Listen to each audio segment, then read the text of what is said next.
In a recent audio broadcast, His Excellency Mazi Simon Ekpa, the Prime Minister to Biafra Republic government in exile, made several statements about Biafran self-determination and the ongoing strategies for achieving independence from Nigeria.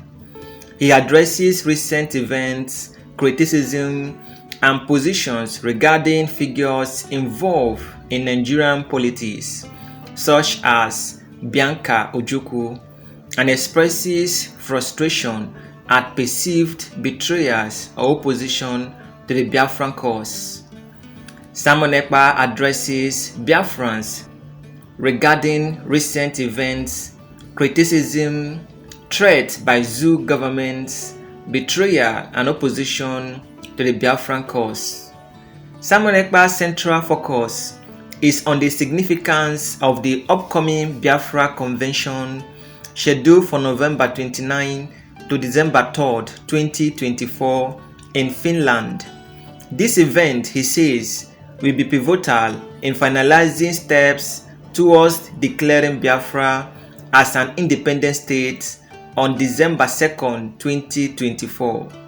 During the convention, the Biafran government plans to unveil key symbols of sovereignty, a national identity card, passport, currency, flag, and constitution, which he describes as foundational for formal international recognition.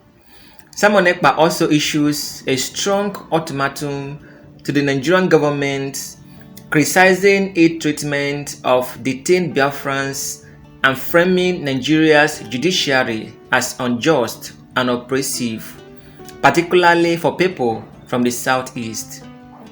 He emphasizes the importance of Biafran unity, noting a referendum and self-declared support from millions of Biafrans for independence, suggesting that a formal declaration could have widespread support. Simon Ekpa's audio broadcast calls for peace with threats of resistance, illustrating the tension in the movement's approach and underscoring the intense drive among some Biafrans to gain autonomy from Nigeria. I will play the audio broadcast for you guys to hear for yourself. I want to use this opportunity and medium to send a warning to Bianca Ojukwu to stay clear from anything sabotage against Biafra. If she wants to continue to have her peace, Biafra people will not look at anybody that stand on their way to freedom. Her husband led the war when Nigeria declared war against Biafra people. The great Iroko of Biafra, which is her late husband, commanded Biafra armed forces, and of course he was the president of Biafra during that 3 years of genocide.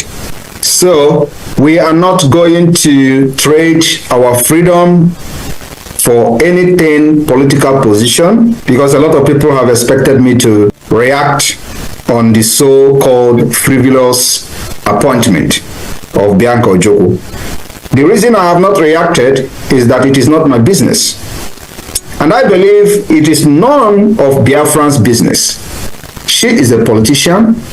She believes in Nigeria, and that is her own choice. She is just one person, one woman with one vote. Today, you don't expect me to start reacting when 50 million Biafrans have consented to this Biafra government, giving this Biafra government consent and the authority to fight for their freedom. So who is Bianca Ojukwu? Only one person, one woman. So I don't want... All right, so Simon Ekpa has dropped a message for Mrs. Bianca Ojukwu, who has accepted the call to serve Nigeria. Yes, under the leadership of Minister of Foreign Affairs. Mrs. Ojukwu has accepted the ministry work, and she has started her job. In fact, the other day I saw the video where they were screening her in the National Assembly, which is fine. So Simon Ekpa has, dropped a video, said some things to her or sent her a message saying, Madam, as we did there, mind your business, mind your work. No interfere in anything that has to do with Biafran restoration. Your husband fought for this. In fact, your husband now will go at the top. So if you will come now and try to be an obstacle for us, well, we go, you know that. Now very strong message, now very strong message, honestly. Someone like tell and say, just mind the work, just mind what you they do. You follow Nigerian government, they do their thing. We don't send you your office or your appointment. Since you have agreed, maybe you agreed to work for Nigeria, just the work for them, serve them, but no put mouth or no stand on the way of Biafrans. Otherwise, Biafrans will match you. So please, I'm going to allow you to watch the video how he said it. This man called Simon Ekpa, hey, that guy. Anyway, may God bless him. And we also pray for our dear amiable leader, Mazi Nnamdi Kanu. May God strengthen him too. Alright? So please, I'm going to allow you to watch this video now. As you're watching it, you know our tradition. Subscribe, turn on your notification button, please. Anybody that comes across my video will always subscribe, because on this channel, I bring you information of what is happening as it happen. Now, so we bring them, alright? So if you are seeing my video for the first time, don't forget to subscribe, alright? For now, I will allow you to watch the video. The great Iroko of Biafra, which is her late husband, commanded Biafra armed forces, and of course, he was the president of Biafra during that 3 years of genocide.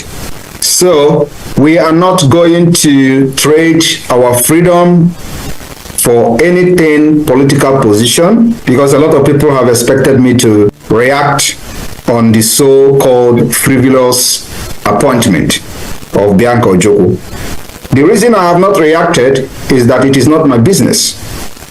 And I believe it is none of Biafran's business. She is a politician. She believes in Nigeria, and that is her own choice. She is just one person, one woman with one vote. Today, you don't expect me to start reacting when 50 million Biafrans have consented to this Biafra government, giving this Biafra government consent and the authority to fight for their freedom. So who is Bianca Ojukwu? Only one person, one woman. So I don't want to waste my time, but it is very imperative that I bring this message to her. So long as she maintains her lane, mind her business as a politician under Nigeria, we don't have problem with her. But where we are going to have problem with her is when she uses that position to fight against Biafra in any capacity. Then Simon Ekpa will change to whatever that will suit her, and then we will engage her in any way possible. For now, she can enjoy her appointment. I have no business and I have no issue with her appointment under Nigeria. Mr. President, the beautiful nominee standing before us. I said restrict yourself it is in the to the resume. Forget this, forget this word beautiful. I said restrict yourself. It's in the CV, sir. Restrict yourself. She didn't put in the CV that she's beautiful. Is that what she put? Where? It's in the CV. Where? The CV says beautiful Bianca. Yes. It's in the CV. Mr. President, Mr. President, Bianca Olivia Odinaka Chukwu Odumegwu Ojukwu is my sister from Ngwo, the local government of Enugu State. Mr. President, a golden fish have no hiding place, and that is why the President of the Federal Republic of Nigeria went and brought this woman who is very passionate about our country, who is very committed to to see the growth of this nation, who will give all that is within her reach to make sure that this country gets to a greater height. Mr. President, you see, when Mr. President announced the nominees and put them in ministries where they are going to serve, it makes everything easier for us, because she is posted to where she has absolute confidence and competence, where she is going to make a huge impact to this country. She's a lawyer. You know, the question they used to ask, when will Biafra come? This question has always been what has been in the mind of the enemy for decades. They come like friends, they laugh, and at the end, the question is actually meant to mock the Biafra agitation in those days. My fellow Biafrans, today is Sunday. I would like to read the Bible today. I would like to read from the book of Ecclesiastes 7. The book of Ecclesiastes 7, I'm going to read from chapter 7, and I will read verse 7, and I will read 9. Ecclesiastes chapter 7, verse 7. Surely oppression maketh a wise man mad, and a gift destroyeth the heart. Number 9. Be not hasty in thy spirit to be angry, for anger rested in the bosom of fools. When you expect the Biafra government and myself to act on certain issues, we don't delve into things with our anger. We take our time. But when we start, the entire world will know that we have started. They used to ask you, when will this Biafra come? Mazi Nnamdi Kanu mentioned this in one of his broadcasts. Always there, when will this Biafra come? When will this Biafra come? That's a question that many, both the good and the bad, carried in their hearts for decades. But that question now has an answer. The question finally has an answer.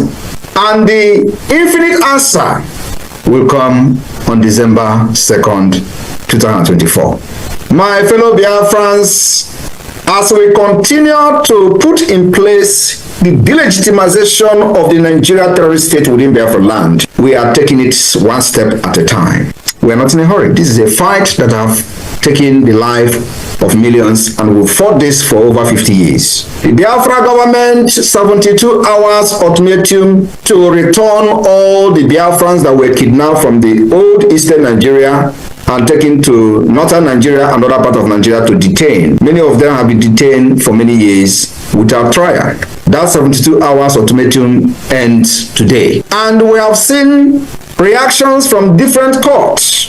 One of them is the court, the Owerri Appeal Court. They have announced temporary shutdown because of security concern. This particular shutdown, it is now very evidently clear that Nigeria have no intention of returning our brothers they kidnapped from eastern Nigeria and taken to different detention facilities in the northern Nigeria, or maybe many of them have been killed. So, knowing what we do not know about the fate of our fellow brothers and sisters, both women and children, that were taken in the name of arrests. So they decided to lock down because they can't provide our brothers they kidnapped from eastern Nigeria and taken to northern Nigeria. I want to use this medium to inform Nigeria terrorist state this evening that this temporary lockdown, because they could not provide our brothers and sisters they kidnapped, should not be temporarily. They have locked down permanently and indefinitely. I will never reopen again. I want to let you know that the evil will only strive when good men keep quiet and silent. In the absence of good men, the evil men will always strive. Nigeria have shown to be evil for decades, and in all this evil of Nigeria, the good men have always been terrified, fear, and they remain silent for many years. Today, many good men have risen up, and they are all in Biafra government in exile. And so we are going to commit a great violence on this Nigeria state. because that's exactly what is going to restore peace, and it has started. We are going to delegitimize Nigeria institution by institution, step by step, organization by organization, government by government, and at the end, they will leave our land. And we will have a peaceful nation where our children and women will live and walk in the night without anybody kidnapping them. Just like we all enjoy in Europe, where we can wake up 2 a.m. in the night, go to shop without anybody molesting and without anybody being afraid of being kidnapped. That is the vision we have for Biafra people. I want to also let those who are shouting Pan-Africanism. Pan-Africanism died with Biafra, and it will rise with Biafra. A lot of people are making noise all over Africa, especially those who have access to media. They say, oh, what do you have to say about Pan-Africanism? I have not actually took my time to address them. But today I will make, touch on Pan-Africanism. And I want you to look around yourself. Look around Africa. How many people do you see in government in any African country that is shouting Pan-Africanism? None. Only one. And he is called Malema, Julius Malema. Julius Malema is the only one in government shouting Pan-Africanism, but he is making a very terrible decision. His Pan-Africanism can never yield any results because it is a complete misplace of priority. You do not support evil because you have a platform. Julius Malema will be shouting Pan-Africanism, Pan-Africanism, but in as much as Arafat supported Mandela, that is not a reason to support terrorism against Israel. What happened on the 7th of October was a complete terrorist attack and must be differentiated. You must be able to differentiate terrorist attack and struggle for freedom. Malema, with his Pan-Africanism, refused to understand the difference between terrorism and fighting for freedom. Another person who is shouting for Pan-Africanism is Professor Lumumba. He is not in the government. So what am I trying to say? The only person that have a voice shouting Pan-Africanism today is Malema, and he is in the government of South Africa. So if you know that you actually love Africa and you really want Pan-Africanism to come to reality, there is a need for you to support Biafra, because that is where the Pan-Africanism will rise. You need people in the government that knows what Africa people need, and Biafra have young, vibrant men and women who will make that Pan-Africanism to become a reality. So if you don't support Biafra, your dream is dead and dead on arrival. My fellow Biafrans, December 2nd, we are going to make history.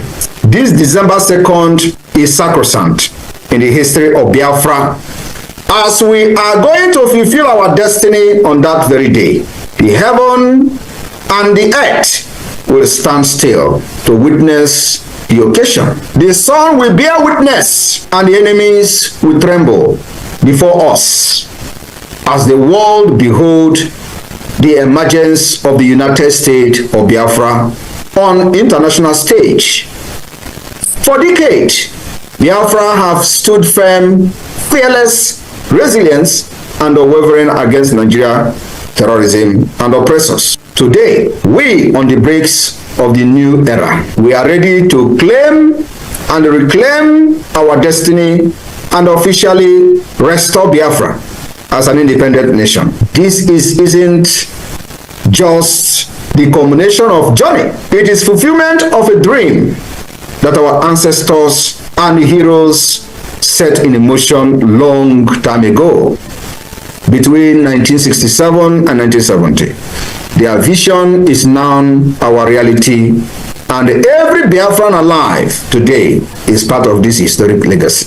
Those of you in the United States that has made us to realize this dream up to this point, you are a hero and heroine of the Biafra nation. The Biafra Convention 2024, from November 29 to December 3rd, 2024, these days, Biafran from all over the walks of life will gather in Lahti, Finland, for a 5-day event that will mark the beginning of the new era for generations to come. This is more than just convention. And I'm telling you, the enemy are not happy. They have done everything thinking that Nigeria can control and can get anything they want. But today, we are not just asthmating them. We are showing to them that not every country supports evil. It's a unification of a people reclaiming their identity, purpose, and future. The energy will be electrifying, historic, and the pride uncontainable as Biafrans come together to declare their restoration of their sovereignty. This monumental and historical event will showcase the symbol of our independence and identity, and here's what we have in stocks. For those who have been asking questions, what is this convention all about? You want to declare independence in a foreign land? We are not declaring independence in a foreign land. The independence of Biafra has already been declared. We are only restoring our lost sovereignty. Just like the Lithuanians. The point is that the people don't read history. We are not going to be the first country to restore a lost sovereignty state. We will launch the Biafra National Identity Card and Passport during the Finland Convention. And finally, making every Biafran place and belonging official across the globe. We will unveil Biafra Ejema during this convention. The Biafra currency will be unveiled. A testament to our economic independence and strength. The flag of the United States of Biafra will be raised, standing tall as a banner of our unity and resilience, representing Biafra to the world. We also will adopt the Biafra Constitution during this convention, a document that enshrines our rights, principles, and governance for our new nation during this convention. We will also present the map of the United States of Biafra officially, defining our rightful borders and land. It is not just a map, it's a declaration of our place in the world, my fellow Biafrans in the US. We have dignitaries that will embrace the convention in Finland. Powerful policy makers from different parts of the world will be present in Finland. Powerful speeches will echo throughout the event with delegates and key international figures voicing our shared struggle for freedom, resilience, and determination. And in a formal oral declaration of independence, of the restoration of the independence of Biafra, we will outline each vital aspect of our freedom step by step, solidifying our path to sovereignty state.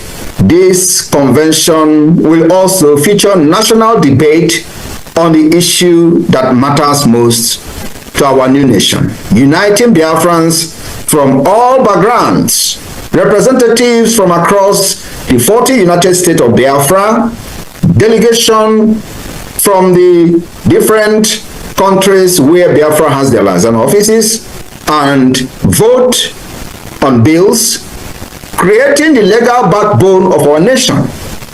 The establishment of the declaration document will formally declare our restoration of independence of Biafra, marking our collective vision for the future. And to seal this commitment, Biafra delegate will sign this historic document symbolizing our dedication to a free and independent Biafra. This is just the tip of the iceberg, as many other incredible things will unfold as the United States of Biafra begin to formally enter into bilateral relationship with other existing nations of the world. And in this convention, we will have one of the emerging nation president to be part of it. This is not just gathering of people. It will be unified voice of over 50 million Biafrans who have already voted in the self-referendum, reflecting the clear will of the people to establish the United States of Biafra. On November 28, the final vote count will be concluded. And if the majority says yes to independence of Biafra, Biafra people will give the Biafra government the mandate on December 2nd to officially declare the restoration of independence of Biafra fully defend it. The Biafra government will then be empowered by this legal document that will be generated from this convention and granted all legitimacy over a sovereign and independent United States of Biafra.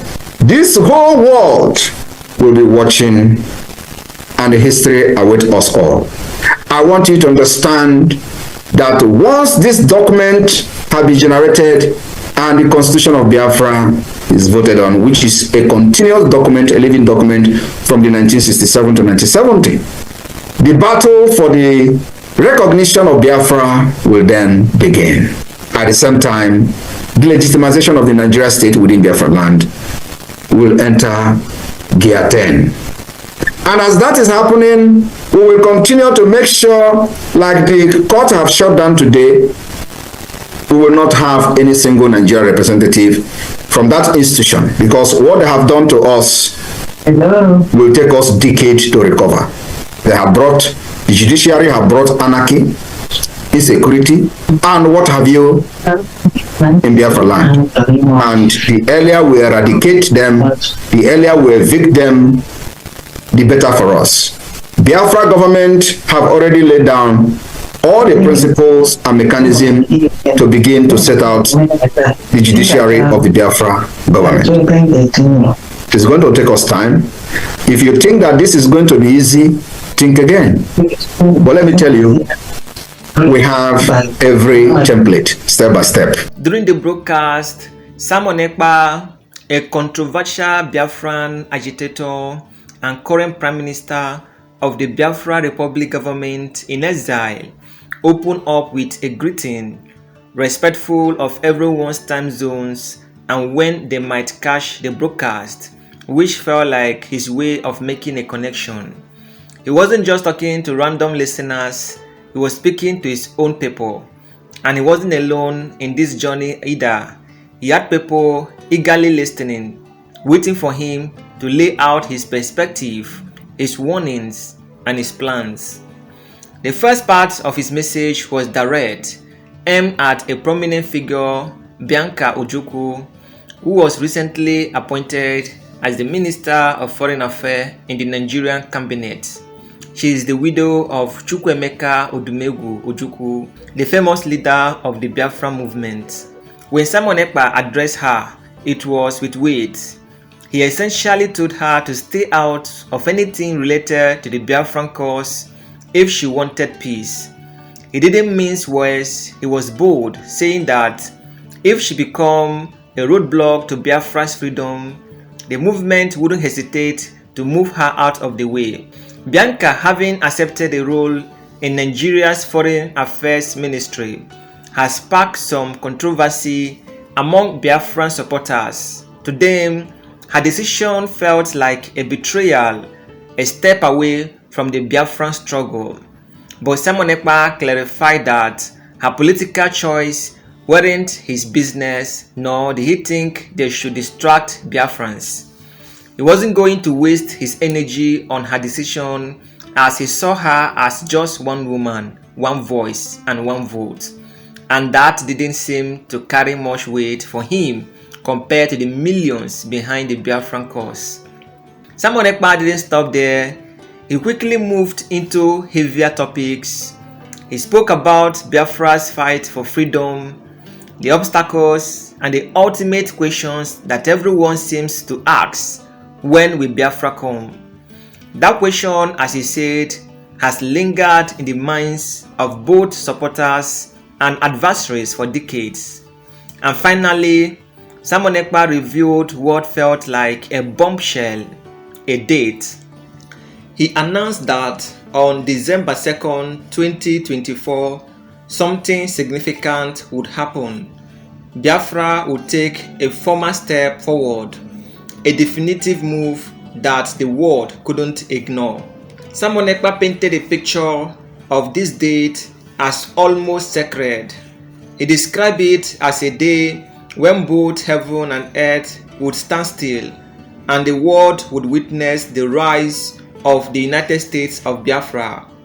For him, this wasn't just a political move, it was the culmination of legacy, the fulfillment of a vision held by their ancestors, particularly those who fought between 1967 and 1970. This movement wasn't just about regaining land or power, it was about reclaiming identity and honoring the sacrifices of those who had come before. Simon Ekpa's broadcast was filled with specific plans, and he didn't shy away from details. For instance, he mentioned that at the Biafra convention set for November 29 to December 3rd in Finland, they will be unveiling symbols of their sovereignty: the Biafran National Identity Card, the Biafran International Passport, the Biafran currency, and even a constitution. These were tangible items, things that represent a nation. Simon Ekpa made it clear that Biafra's independence wasn't just an idea or sentiment. It was becoming a practical reality piece by piece.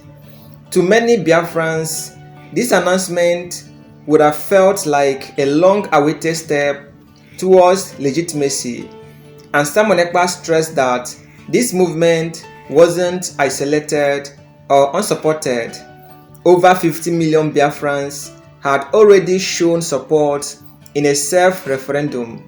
For him, this wasn't just a political maneuver, but an expression of collective will.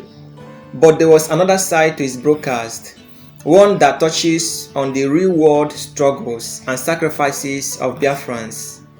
Simon Ekpa spoke about Nigerians from the eastern region, particularly Biafrans, who had been detained for years without trial.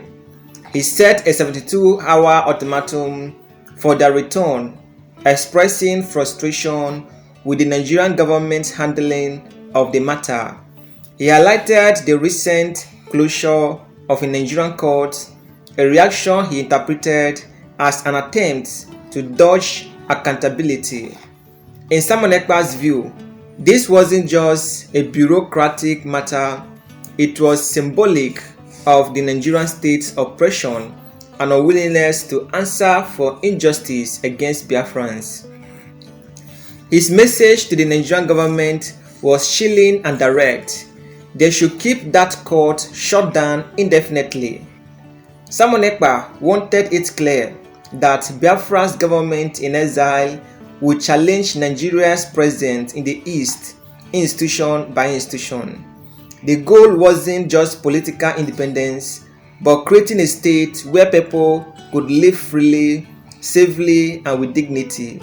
A vision he contrasted with the fear and violence he attributed to the Nigerian governance in Biafra's land. And then Simon Ekpa took a step back to address Pan-Africanism. To some, it may have seemed odd that he brought this up, but it was clear that he saw a connection. He criticized African leaders who, in his view, were failing to truly support freedom and independence across the continent. For him, Pan-Africanism as an idea would only live on through Biafra. He implied that young, vibrant leaders in Biafra could bring true unity to Africa, something he felt current African leaders were not achieving. The climax of his broadcast came with his vision for December 2nd, 2024. On that date, he envisioned Biafra stepping into the international spotlight, declaring its independence and establishing its own constitution, identity, and sovereignty. He described it as a unification of Biafrans from all over the world, a proud declaration that they were no longer bound by Nigeria's control. This wasn't just symbolic for Simon Ekpa, it was a statement to the world, a reminder that Biafra had a right to exist free from oppression. Simon Ekpa acknowledged that the road ahead would not be easy. He was aware that challenges awaited, and he didn't downplay the potential conflicts or hardship. However, his tone suggested resolve. He believed that Biafra's leadership, now formed by a government in exile, had the strategy and determination to see this through. As Simon Ekpa signed off, his message to Biafrans and supporters worldwide was simple but powerful. This wasn't just about one broadcast or one speech. It was the beginning of what he envisioned as a historic chapter for Biafrans who had lived with the dream of independence, who had endured struggle and loss. This broadcast was a call to hope, to resilience, and to the promise of a brighter future. In this live session, Simon Ekpa had taken his audience on a journey from addressing the political controversies involving Bianca Ojukwu through setting a vision for Biafra's future to rallying his people for what he believed would be a landmark moment. And as he signed off, he left his people with anticipation, urging them to stay informed, stay prepared, and hold on to the dream of Biafra. This is the end of our news update. Please click the icon on the top right corner of your screen to watch my next video. You will enjoy it. I will see you again in my next update. Enjoy the rest of the day. Goodbye for now.